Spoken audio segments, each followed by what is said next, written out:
وَنَذَرُ الظَّالِمِينَ فِيهَا جِثِيًّا. اللہ کہتا ہے پھر ہم نجات دیں گے اس پل سے، جہنم کے اوپر جو پشت پر پل ہے اس سے نجات دیں گے ان لوگوں کو اتقوا الذین اتقوا ثم ننجی الذین اتقوا. ہم نجات دیں گے ان لوگوں کو جو دنیا میں اللہ سے ڈرتے تھے، جو دنیا میں اللہ سے ڈرتے تھے، ان لوگوں کو اللہ تعالیٰ وہاں نجات دے گا. وَنَذَرُ الظَّالِمِينَ فِيهَا جِثِيًّا. اور ظالموں کو اللہ کٹا کٹا کر جہنم کی آگ میں پھینک دے گا. اور تقوی انسان کا جتنا، اس آیت کی تفسیر نبی علیہ السلام فرماتے ہیں کوئی تیزی کے ساتھ تیز ہوا کی طریقے سے دوڑ جائے گا وہاں سے نجات پائے گا، کوئی بجلی کی جیسے گزر جائے گا، کوئی تیز گھوڑے کی رفتار جو ہوتی ہے تیز رفتار گھوڑا اس طریقے سے گزر جائے گا. المہم انسان گزرے گا. یہ الگ الگ کیوں ہے؟ اس لیے کہ تقوی الگ الگ ہے. جس کا تقوی سب سے زیادہ ہوگا وہ بہت تیزی کے ساتھ گزر جائے گا، کوئی اس کو تکلیف نہیں ہوگی. اور جس کے تقوی میں کمی ہے اور جس کے تقوی میں جتنی کمی ہوگی اس کے گزرنے میں اتنی کمی ہوگی. تو تقوی کی وجہ سے انسان کو نجات ملے گی وہاں پر. اور یہی نہیں میرے بھائی، آخرت کا سب سے بڑا فائدہ جس کو جنت مل جائے وہ کامیاب ہے. قرآن نے کہا فَمَنْ زُحْزِحَ عَنِ النَّارِ وَأُدْخِلَ الْجَنَّةَ فَقَدْ فَازَ. جس کو جہنم سے دور کر دیا گیا، جنت میں داخل کر دیا گیا، وہ کامیاب ہے. جس کو جہنم سے دور کر دیا گیا، جنت میں داخل کر دیا گیا، وہ شخص کامیاب ہے. اب اللہ تعالیٰ قرآن میں ان جنت کے حقداروں کے بارے میں بیان فرماتا ہے اعدت للمتقین. اللہ تعالیٰ نے جنت کو تیار کیا ہے، جس جنت کے بارے میں مشہور حدیث ہے کہ ما لا عین رات ولا اذن سمعت، کہ کسی کان نے نہیں دیکھا، کہ کسی کان نے اس کے بارے میں نہیں سنا ہوگا، کسی آنکھ نے نہیں دیکھا ہوگا، ولا خطر علی قلب بشر، کسی کے دل میں بھی خیال نہیں آیا ہوگا کہ کیا کیا نعمتیں اللہ نے رکھی ہیں. تو یہ جو تیار کیا ہے نعمتوں سے اللہ تعالیٰ نے جنت کو، کس کے لیے؟ ایمان والوں کے لیے. کیا فرماتا ہے اللہ قرآن میں؟ یہ آیت کئی جگہ ہے اعدت للمتقین، ان لوگوں کے لیے تیار کیا گیا ہے جو اللہ تعالیٰ سے ڈرتے ہیں، متقی ہیں، تقوی والے ہیں. تو برادران اسلام، تقوی کا فائدہ نہ صرف دنیا میں بلکہ آخرت کی اخروی زندگی میں ملتا ہے. دنیا کی پریشانیاں، روزی کا معاملہ خلاص، اور وہاں پل صراط سے نجات، اور جنت کے وہ مستحق بنتے ہیں. اعدت للمتقین. اور قرآن کے بارے میں اللہ تبارک و تعالیٰ نے بیان فرمایا ہدی للمتقین. دیکھیے ہر جگہ متقی، تقوی، یہ قرآن ہدایت. دیکھیں آج ہم قرآن پڑھتے ہیں، رمضان میں قرآن پڑھتے، نماز پڑھتے، روزہ رکھتے ہیں، لیکن نہ گناہوں سے دور ہماری زندگی ہے، نہ فرما بردار ہم ہیں، متی اور فرما بردار ہیں. وجہ کیا ہے؟ قرآن ہے، پھر اثر کیوں نہیں ہے؟ قرآن ہدایت ان لوگوں کے لیے جو ڈرتے ہیں. ہدی لل، سورہ بقرہ کی پہلی الف لام میم ذالک الکتاب لا ریب فیہ، آگے ہدی للمتقین، متقیوں کے لیے ہدایت. اچھا تقوی عمل جو میں نے کہا آگے پڑھے الذین یؤمنون، آگے پورے پڑھے، وہاں اعمال ذکر کیے گئے ہیں. تو تقوی کا مطلب یہی ہے کہ آپ عمل کریں، اطاعت اور فرمانبرداری کریں، ورنہ تقوی نہیں ہے آپ کا.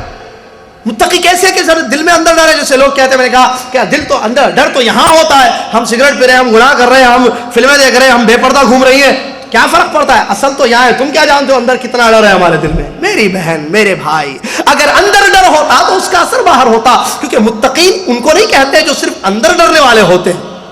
متقی، تقوی کی تعریف، ڈیفینیشن تو یہ ہے کہ انسان اللہ کی اطاعت اور فرمانبرداری کرے اور اللہ کی نافرمانی اور گناہوں سے اپنے آپ کو بچائے. برادران اسلام، اس تقوی کی آج ضرورت ہے. آج دیکھیں شوہر بیوی کے جھگڑے، آج غور کریں، میاں بیوی کا جھگڑا، ٹھیک ہے، آپس میں ہمارے آپسی جھگڑے، یہ وہ آپس میں ایک دوسرے کے جھگڑے، رشتہ داروں کے جھگڑے، بیٹے اولاد ماں باپ کی فرمانبردار نہیں ہے، ماں باپ بچوں کو اسلامی تربیت، اسلامی تعلیم نہیں دے رہے ہیں، ساس اور بہو میں جھگڑا چل رہا ہے، اور وہ جو دو بھائیوں کی دو بیویاں ہوتی ہیں، پتہ نہیں کیا کہتے ہیں اردو میں اس کو، جٹھانی اٹھانی ہمارے یہاں، تو ان کے آپس کے جھگڑے، بھائیوں کے جھگڑے، آفس میں کام کرنے والے آپس میں لوگوں کے جھگڑے. ان سارے جھگڑوں کے پیچھے مقصد کیا ہے؟ یہ سارے جھگڑے کیوں ختم نہیں ہو رہے ہیں؟ ڈر ختم ہو گیا اندر سے. اگر ڈر ہوگا اندر تو پھر ساس نہیں بنے گی، ماں بن جائے گی. ڈر ہوگا بہو اپنا راج نہیں کرے گی، بیٹی بن کر زندگی گزارے گی. ڈر ہوگا بیوی اپنے شوہر کو اپنے کنٹرول میں نہیں رکھے گی، ریموٹ کے جیسی، آگے جاؤ پیچھے آؤ، ادھر جاؤ ادھر جاؤ، پیسے ان کو نہیں بھیجنا، ادھر بھیجو ہمارے اماں کو، تمہاری اماں کو نہیں، ادھر بھیجو ادھر، اور پیسے لے کر اندر رکھتی ہے ایسی سی بھی. یہ سب کیا ہے؟ ڈر ختم ہے. تو راج ختم ہو جائے گا اگر دل میں ڈر ہوگا تو. وہ بیوی پھر پکی بیوی بنے گی, فرما بردار بیوی بنے گی. شوہر نوکرانی نہیں بنائے گا بیوی کو, اٹھو برتن صاف کرو, وہ کرو, یہ کرو, چلو بستر پر. نہیں, ڈر اگر ہوگا تو پھر اس کی عزت کرے, بیوی کو بیوی کے جیسے رکھے گا. بھائی سارے مسئلے ختم ہو جائیں گے, ڈر اللہ کا آ جائے. یہ ڈر نہیں ہے نا ہمارے پاس, ضرورت اس کی ہے سب کے پاس, سب کے پاس. واللہ کیا تو اللہ نبی علیہ الصلوۃ والسلام ہمیشہ اللہ تعالیٰ سے دعا کرتے تھے. آپ کی دعاؤں میں دیکھیں, آپ کی دعائیں پڑھ کر دیکھیں, حسن مسلم ہے نا گھر میں, پڑھ کر دیکھیں تقویٰ کہاں کہاں مانگا گیا ہے, تقا کہاں کہاں الفاظ آئے ہیں, کتنی دعائیں ہیں ایسی نبی صلی اللہ علیہ وسلم کی جہاں نبی صلی اللہ علیہ وسلم نے یہ فرمایا کہ اے اللہ, اللہم انی اسألوک, اللہم انی اسألوک, اللہم انی اعوذ بک من قلب لا یخشع. ایک وہ دعا جو مشہور ہے, یاد آ رہی ہے مجھے, اے اللہ میں ایسے دل سے تیری پناہ چاہتا ہوں کہ جس میں خشوع نہ ہو, تیرا ڈر نہ ہو. اللہ کے نبی محمد صلی اللہ علیہ وسلم دعا کرتے تھے کیونکہ تقویٰ دینے والا اللہ ہے. تقوی کی توفیق بھی بغیر اللہ کی توفیق کے کوئی, تو وہ اللہ سے مانگتے تھے. اور زندگیاں پڑھ کر دیکھیں کہاں ہم ہیں کہاں وہ ہیں. سیرت صحابہ, سیرت نبی, سیرت صحابہ, سیرت سلف پڑھ کر دیکھیں, اللہ جزائے خیر دے. دارالسلام والوں میں انہوں نے کتابیں لکھی ہیں, پڑھ کر دیکھیں, واقعات پڑھ کر دیکھیں کس قدر ڈر تھا. عمر ابن خطاب رضی اللہ تعالیٰ کے واقعات پڑھ کر دیکھیں, ابو بکر صدیق, یہ ہمارے سلف ہے نا, سلف. تو کہاں ہے ان کے دلوں میں جو ڈر تھا, آج ہمارے پاس کیوں نہیں ہے؟ کیوں ہم اللہ سے ڈرتے ہیں؟ کل اللہ کے پاس جانا نہیں ہے, حساب دینا نہیں ہے. اللہ تعالیٰ قرآن میں کیا کہہ رہا ہے, یا ایھا الذین آمنوا اتقوا اللہ ولتنظر نفس ما قدمت لغد واتقوا اللہ ان اللہ خبیر بما تعملون. کتنی جگہ تقویٰ دیکھیں, ایک آئے یا ایھا الذین آمنوا اتقوا اللہ, اے وہ لوگوں جو ایمان لائے ہو اللہ سے ڈرو. ولتنظر نفس ما قدمت لغد, اور ہر نفس یہ دیکھے کہ کل قیامت کے دن کے لیے اس نے کیا بھیجا ہے. یا ایھا الذین آمنوا اتقوا اللہ ولتنظر نفس ما قدمت لغد واتقوا اللہ. پھر کہہ رہا ہے اللہ, اور اللہ سے ڈرو. دیکھو تین جگہ, ان اللہ خبیر بما تعملون, تم جو بھی عمل کر رہے ہو اللہ کو سب کی خبر ہے. يا أيها الذين آمنوا اتقوا الله حق تقاته ولا تموتن إلا وأنتم مسلمون واعتصموا بحبل الله جميعا ولا تفرقوا